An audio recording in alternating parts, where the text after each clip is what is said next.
Hi guys, welcome back to Poultry Paradise. We wanted to make a video talking about how to make your chickens mind. We all know they have a mind of their own, so let's see what we can come up with together. Let's talk about roosting. Now when we first got chickens, zero experience with chickens, well, just a little, none that we could really claim as experience. Hi darling. Once our chickens got old enough to be in their big kid coop and their big kid run, out of their little brooder box, we wanted them to roost, we wanted them to lay where they were supposed to lay. So Blanche is having a little fit back here, that's why I keep turning around. She's digging for something.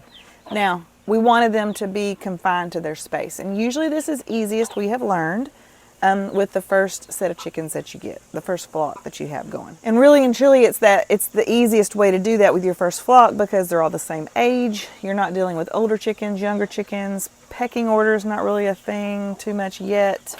They're all doing the same thing. They're all growing together. So we kept ours confined to their coop and to their run so they could learn that that's their area. Now it did take a couple of nights for them to figure out where they were supposed to go roost. They would want to stay out in the run. They would want to roost other places. So there were a couple of nights we would go out and we would show them how to get in, how to get up the bar, how to do their thing, but it only took a couple of nights and they really did a good job of that. Now when we got our second set of chickens, obviously they were younger than our first ones, so pecking order did become an issue. The older ones didn't always want the little ones to be roosting with them at night, and of course the little ones were more intimidated by those bigs. And so again, it took us a few days to show them what they were supposed to do. We have a wasp problem lately. Once the pecking order was established, things really smoothed out. Now, hen hatched chicks, not ones that we got from Tractor Supply, not ones that we got from friends, as the others had been.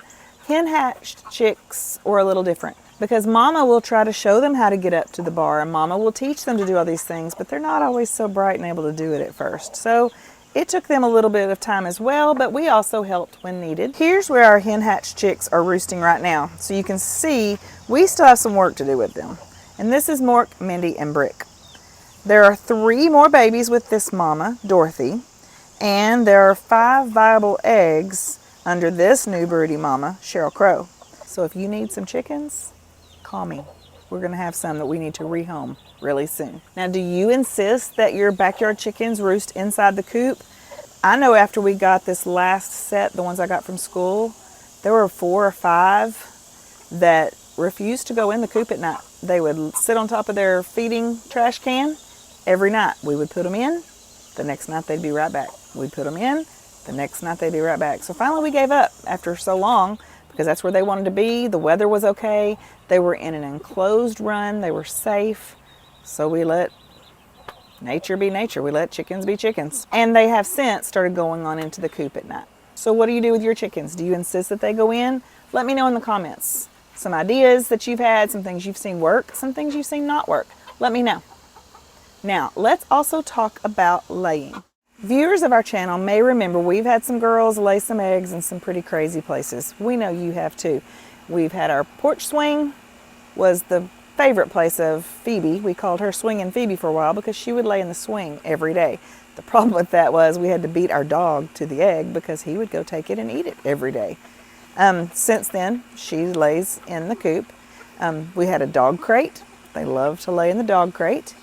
We've had them lay, of course, just in the yard. We've watched your videos and we've seen some crazy places that your chickens have laid as well. Let me know some of those places in your comments. We even had some recently lay under our chick box, and it's the height of a 2x4. So tell me how they did that, because I don't know. I don't know. They did it.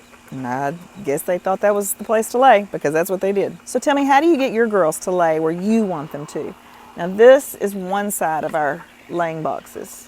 Oh, Edna, I think she's going broody. There's Sheryl Crow over here. She is broody. She has 5 eggs under her. Remember when I said call me if you want some chicks? There's Sheryl. Edna, I think she's been taking lessons from Sheryl. But we do have these 3 laying boxes.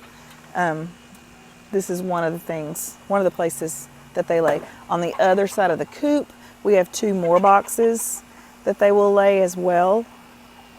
We also have these fake eggs. I know some of you have said ping pong balls or golf balls work, but this is one of the ways we've gotten them to lay in the boxes.